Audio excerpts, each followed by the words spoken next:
Tidak pernah ada pembahasan tentang penundaan pemilu maupun penambahan masa jabatan presiden dan wapres. Ini Mahfud MD belum baik virus, untuk ya, menjadi 3 periode maupun untuk memperpanjang 1 atau 2 tahun. Tidak ada di pemerintah. Sama sekali tidak pernah ada pembicaraan masalah penundaan pemilu. Kesadaran untuk melawan upaya-upaya yang tidak pernah lelah dari Pak Jokowi untuk tetap berkuasa. Lalu orang tidak tahan lagi, lalu semua langkah itu menjadi roboh. Jokowi ini ingin mempertahankan kekuasaan itu sudah lama dan langkah-langkahnya tidak pernah berhenti. Ya. Pertama nih, mulai dari apel kepala desa itu agar membuat pernyataan 3 periode. Sudah itu dimunculkan lagi ide. Kalau tidak bisa 3 periode, diperpanjang 2 tahun atau 3. Mbak Amin! Saya...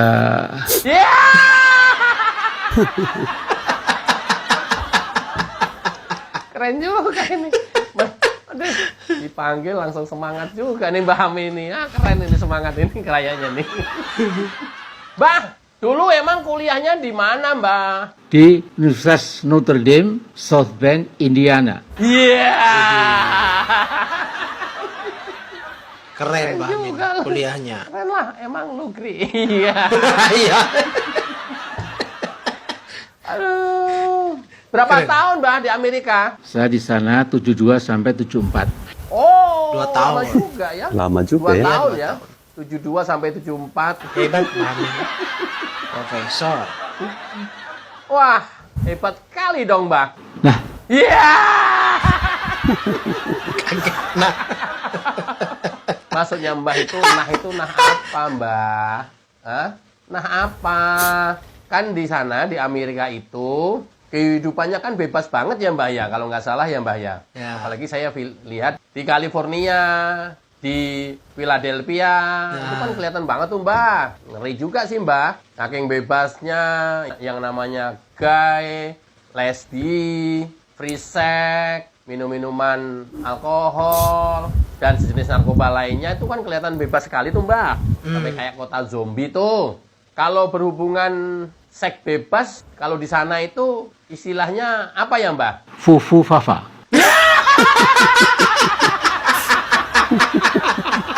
Fufu Fafa. Ada aja. Oh ya, baru tahu gua. Oh apa? Ternyata. Oh ya. Baru tahu tuh. Oh kalau di sana itu fufafa ya. Kalau mungkin di sini semacam wik-wik, semacam tekdung gitu kali ya Mbak ya.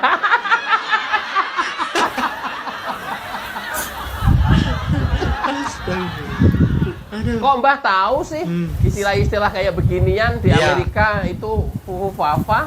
Dari mana Mbah taunya Mbah? Nah, saya bertanya pada teman-teman Amerika di kampus Notre Dame itu.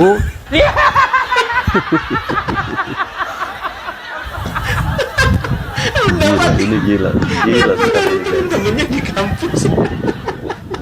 Mbah kok ya sempet-sempetnya sih nanya kayak gitu-gituan. Sempet nanya Mbak Amin. Mbah tuh kok kadang-kadang ya usil amat sih. Kayak gitu aja pakai nanya ke temen kuliah segala.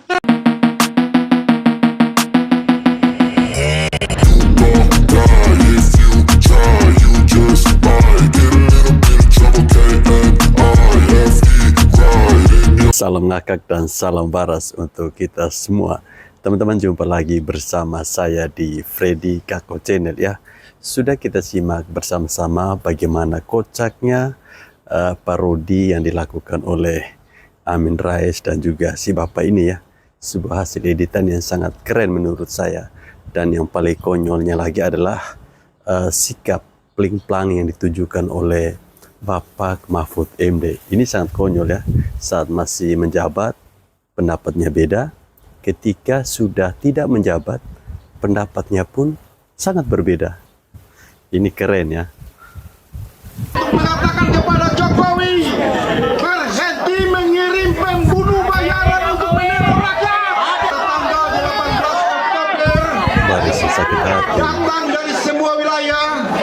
Pak Jokowi, ya, Bapak sebentar lagi tidak lagi menjadi Presiden Republik Indonesia, dan kami mintalah kepada Bapak, kepada orang-orang yang seperti ini, ya, yang diduga keras melakukan fitnah, yang menuduh Bapak itu telah melakukan pembunuhan dengan meneror daripada masyarakat itu, ya, itu jelas-jelas Pak, ada pasalnya. Saya kasih tahu sama Bapak ya, pasal 311 KUHP, itu jelas. Fitnah itu hukumannya itu bisa maksimal 4 tahun, dan juga itu ada pasal 45 ya, Undang-Undang ITE itu tentang pemberitaan hoak. Dia harus dapat membuktikan bahwasanya ucapan dia itu apakah memang benar Bapak itu melakukan pembunuhan terhadap masyarakat. Ya.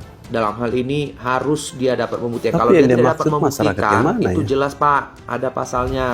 Pak, udahlah Pak, jangan diam lagi Pak Jokowi. Ini saatnya Bapak itu untuk Tapi Pak Jokowi orang memberikan baik reaksi ya. kepada orang-orang yang tidak tahu diri seperti ini Pak. Ya, ini sudah jelas-jelas ya Pak ya. Banyak sekali saya lihat para cecungu ini, yang barisan-barisan sakit hati ini melakukan berita-berita hoak. Jangan hanya diam Pak.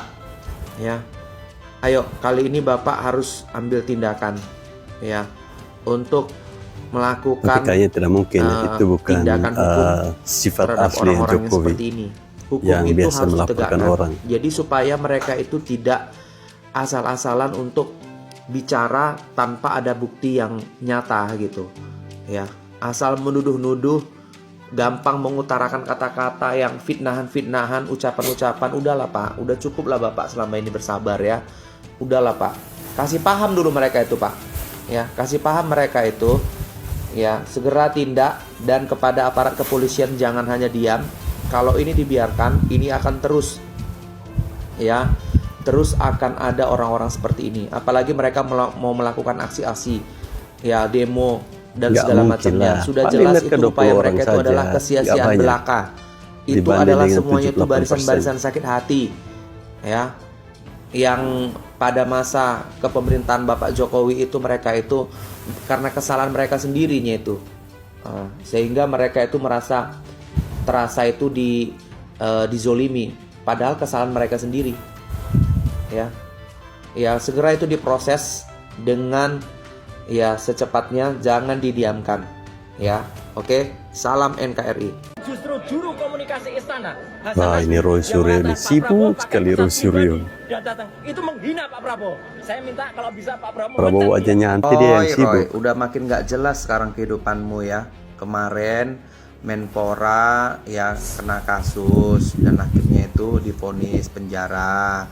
Ya, kemudian ini sekarang buat aksi-aksi lagi karena kekecewaan terhadap pemerintahan. Dari Menpora aja karena pancing ada yang nggak sakit hati dikembalikan. masa pemerintahan Jokowi. Ya, jadi ini buat cerita-cerita untuk mengadu domba antara Jokowi dengan Prabowo, olah-olah dengan perkataan menjaga harga diri Pak Prabowo, padahal ujung-ujungnya kita lihat bahwasannya itu menjadi provokator dan ingin memecah belah antara Pak sangat Prabowo jelas dengan Pak seperti seorang Jokowi. provokator Dan ya. Pak Prabowo itu tidak sakit hati loh, Roy.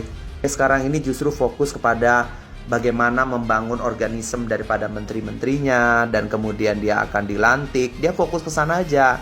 Iya. Yang kayak gitu-gitu, Itu lebih perkara-perkara pasti ya. util-util, yang seutil-util seperti itu Pak Prabowo itu nggak Ketimbang peduli. menanggapi Ya, dan itu tidak menjadi ocehan Roy masalah buat Suryo dia. yang tidak jelas. Oke, lagian hubungan mereka itu tidak akan bisa terpisahkan dengan hanya omongan-omongan yang tidak berfaedah, yang seperti yang kalian elu-elukan itu ya. Oke, salam NKRI.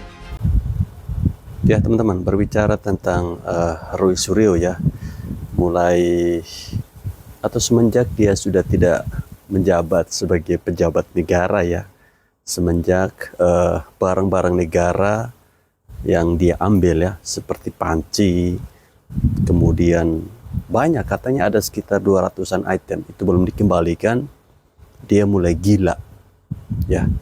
Ini dia sibuk dengan seolah-olah dia ingin membela Prabowo, mungkin niatnya agar Pak Prabowo bisa memanggil dia juga ya, supaya bisa kembali menjadi Menpora kali ya, agar dia bisa mencuri lagi panci yang ada di Kemenpora sana. Jokowi, Prabowo. ya, banyak hal. Yang pertama tentunya Ini yang betul. pembangunan infrastruktur. Paten Yang kedua, Jokowi. reformasi birokrasi dan juga diplomasi luar negeri yang bagus sekali, yang bukan hanya diplomasi luar negeri ini menguntungkan negara-negara lain, tapi juga menguntungkan kita sebagai bangsa Indonesia. Dan yang terpenting pertumbuhan ekonomi kita juga baik. Ya. Terus Harus diakui ya. kita saat ini turun, terus kemiskinan absolut juga turun, dan juga terbukanya peluang kerja itu di 2023 kemarin cukup besar. Jadi semuanya APBN kita juga sustainable dan terjaga dengan baik. Jadi banyak hal yang saya lihat Pak Jokowi ini menerapkan legacy agar Pak Prabowo dan Mas Gibrannya dapat melanjutkan pembangunan ini dengan baik ke depannya. Jadi banyak dasar-dasar fondasi yang ditanamkan, diletakkan oleh Pak Jokowi. Gerakan Adili Jokowi disabotase, itu bukan disabotase, karena memang tidak ada peminatnya. Orang-orangnya yang minat untuk mengadili Jokowi, ya hanya orang itu saja. Kebanyakan bukan asli berdarah Indonesia, mereka orang-orang luar yang ingin menghancurkan Indonesia dari dalam dengan cara menyerang para pemimpinnya. Tunggu kalian, setelah Prabowo dilantik, saya sangat berharap bahwa Bapak Prabowo akan mengaktifkan mode Soeharto. Para perusuh seperti kalian, mudah-mudahan dituntaskan oleh Pak Prabowo. Biar Indonesia tenang, biar Indonesia damai tanpa orang-orang seperti kalian. Apa pendapat teman-teman? Silahkan komen di bawah. Digunakan. Dan Pak Prabowo sah menggunakan itu. Karena beliau adalah Menteri Pertahanan dan pejabat negara. Cie, menjilat Pak Prabowo, menjilat Pak Prabowo, menjilat Pak Prabowo. Jadi kemarin itu kamu mempermasalahkan masalah Fufu Fafa karena dalam rangka menjilat Pak Prabowo. Oh gitu. Sekarang kamu malah menyerang Mas Hasan Nasbi, menyerang hanya gara-gara Hasan Nasbi bilang Pak Prabowo juga pakai jet pribadi. Biasa aja ya. Apa maksudnya nih, Panci? Ulangin dulu Panci, nggak usah ngurusin komentar-komentar pejabat negara. Kamu tuh bukan siapa-siapa. Kamu itu cuma provokator, tukang adu domba dan maling, Panci. Kita saatnya menurunkan Raja Jawa. Kita sudah berdua kali ribut di gedung ini hanya mengurus anak dari satu keluarga dari Solo. Apakah kita harus menunggu juga cucunya untuk kita persoalkan Raja Jawa? Maka kita saatnya menurunkan Raja Jawa.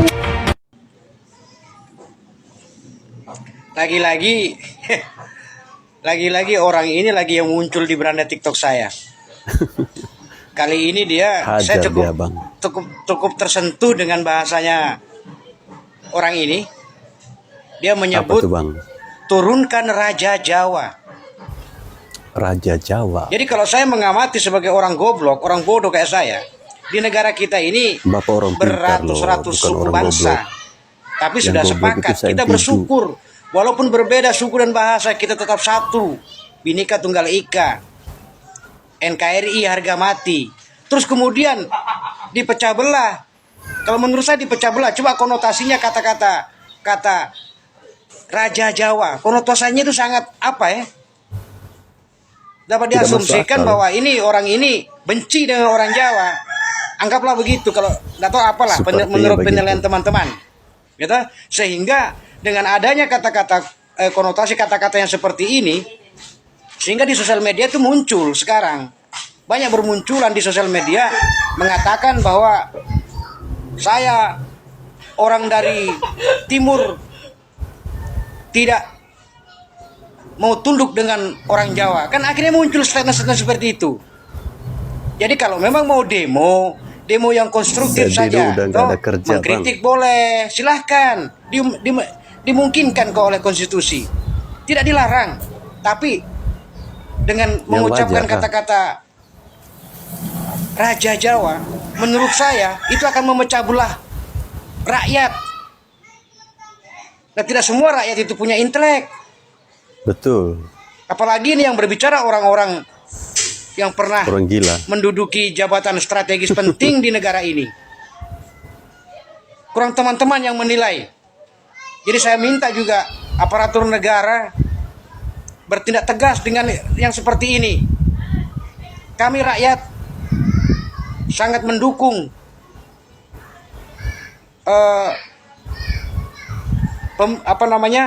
perkembangan yang ada di Indonesia ini. Bangga, dan mudah-mudahan pelantikan Prabowo Gibran terlaksana tanpa halangan suatu apapun. Salam waras. Ya teman-teman, orang-orang seperti Said Didu, Amin Rais, mungkin waktu bagi mereka itu sisa 3 hari saja untuk berkuar-kuar ya.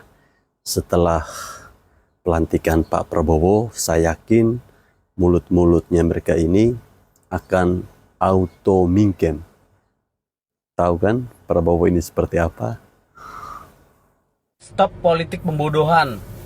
Stop membuat wacana politik yang membuat masyarakat salah pikir. Tolong di stop deh gitu.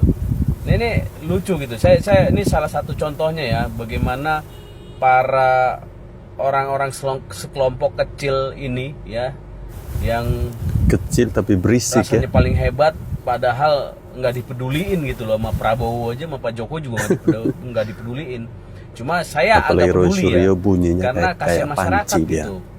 Karena kelompok ini selalu nyinyir, selalu membuat narasi yang menyesatkan.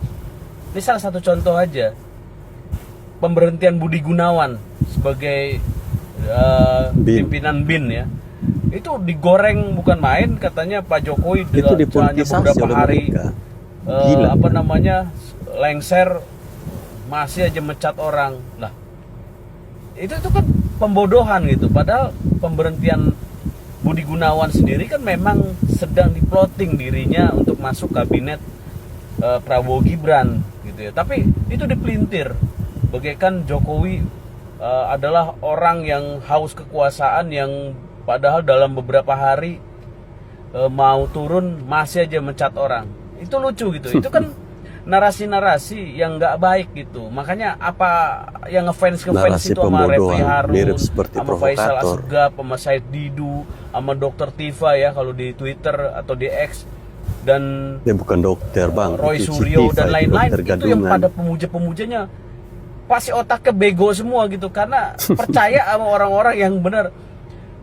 Asumsi-asumsi yang dimainkan, prediksi-prediksi yang itu juga aduh ampun dah gitu ya, yang memang ilmu-ilmu yang cetek gitu ya, yang memang penyuka dia ya sefrekuensi lah sama dia. Nah bagi yang lain jangan ya. Sekarang kita harusnya melihat bagaimana susunan kabinet ini akan dibentuk ya, udah terlihat. Kemudian program-programnya apa aja, mari kita mengkritisi, mari kita memberikan check and balance kepada pemerintahan kita ya, Prabowo Gibran, supaya apa? Supaya terjadi dialektika dan memang dampaknya setiap program itu memang akan dirasa gitu bagi warga dan masyarakat Indonesia. Ya betul. Segini banyak guys orang yang menantikan kehadiran Jokowi. Lihat ini, guys. Ini manusia ini ya. Semua, guys. Ini orang semua ini. Orang semua ini. Ini kalau saya tidur lihat gimana ya guys? Faisal Asegaf kalau lihat gimana ya? Bisa-bisa tambah gila mereka. Padahal sisa berapa hari masa jabatannya mau berakhir, masih aja manusia begini banyak ya. Sangat membludak. Wah ini gila, ini gila positif ya, bukan gila kayak Amin Rais gitu loh.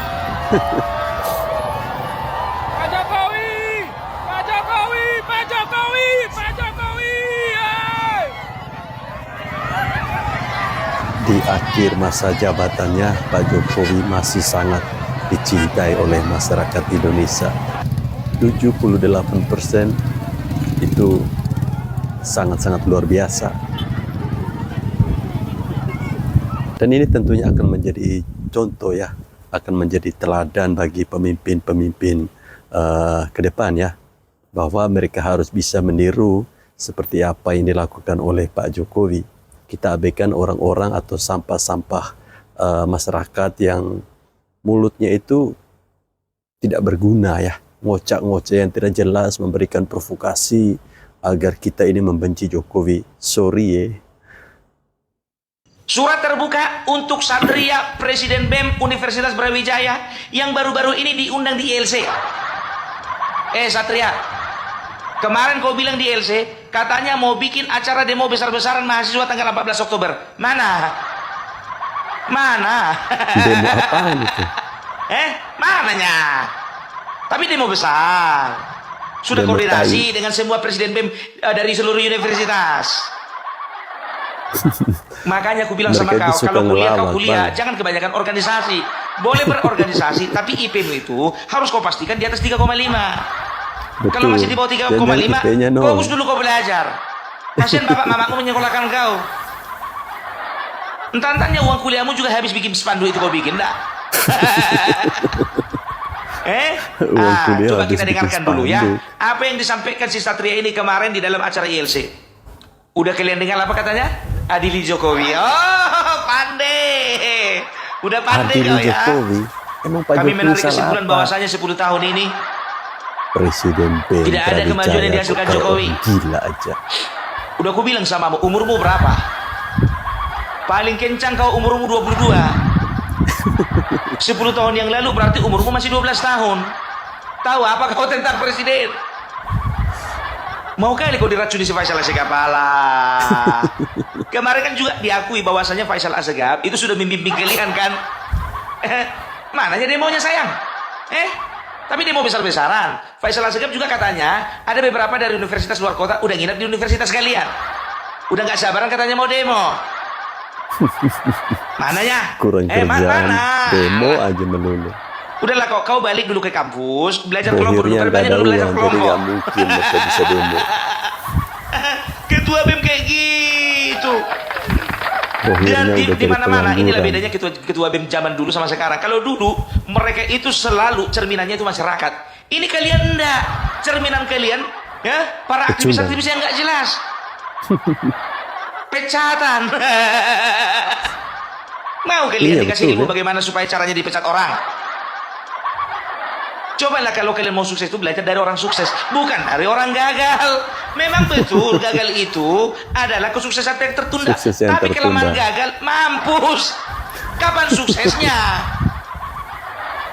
Kegagalan adalah keberhasilan yang tertunda. Betul. Tapi tertundanya itu cukup 1 tahun 2 tahun. Ini kalau udah 15 tahun.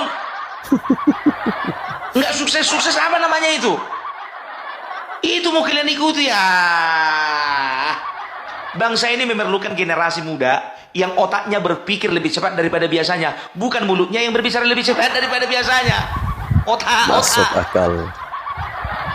Dan itu juga katanya Refli Harun ya kan? Beserta Faisal Assegaf dan lain-lainnya. Kemarin rencananya mereka mau bikin acara silaturahmi kebangsaan. Tapi katanya nggak dibolehkan lagi. Mereka mau pakai Balai Sudirman, nggak diizinkan. Dengan alasan katanya mereka dicekal, mereka dicegat, mereka dihalang-halangi. Padahal peminatnya tidak ada. Bikinlah, kenapa rupanya? Kalaupun kalian dicegat oleh misalnya contohnya katakanlah pihak hotel, ya, atau pihak yang ada kaitan langsung dengan acara kalian itu karena apa? Karena mereka tahu, ya kan, di mana ada kalian di situ ada kerusuhan, di mana ada kalian di situ ada keributan. Benar juga ya. Itu makanya kami kepengen tenang. Rakyat ini, bangsa ini nggak mau diribut-ributi dengan masalah yang kayak gitu. Itu sekarang kan Bapak Presiden Presiden terpilih Bapak Prabowo itu kan lagi nulis-nulis daftar menteri kan? Nggak kalian periksa dulu tadi atau nggak nama kalian di situ? Jangan-jangan ada Jadi Faisal orang ini, Assegaf. aku bilang sama kalian ya, orang ini selalu membuat acara-acara apa aja, forum kebangsaan lah, forum tanah air lah, sekarang namanya silaturahmi kebangsaan lah, ya, dengan menyebut katanya tokoh-tokoh nasional, tokoh nasional tokoh nasional. Terus kayak mana rupanya ketokohan kalian? Tokoh nasional. Yang dinamakan tokoh nasional itu adalah figur memberikan dampak positif terhadap bangsa ini. Itu tokoh nasional. Baru disebut tokoh. Maka bisa dilihat dari ketokohannya. Apakah dia itu betul-betul tokoh yang punya andil dalam kemajuan bangsa ini, atau orang yang nggak ada gunanya? Ini ku tengok orang yang tak apa-apa aja, tapi menyebut diri tokoh. Kan begitu, ya kan? Nah, kan kayak gitu itu, ya kan? Dikatakan karena sudah ada sarjana ilmu tata negara, udah otomatis lah dibilang itu ahli tata negara. Belum tentu. Iya kan? Belum tentu.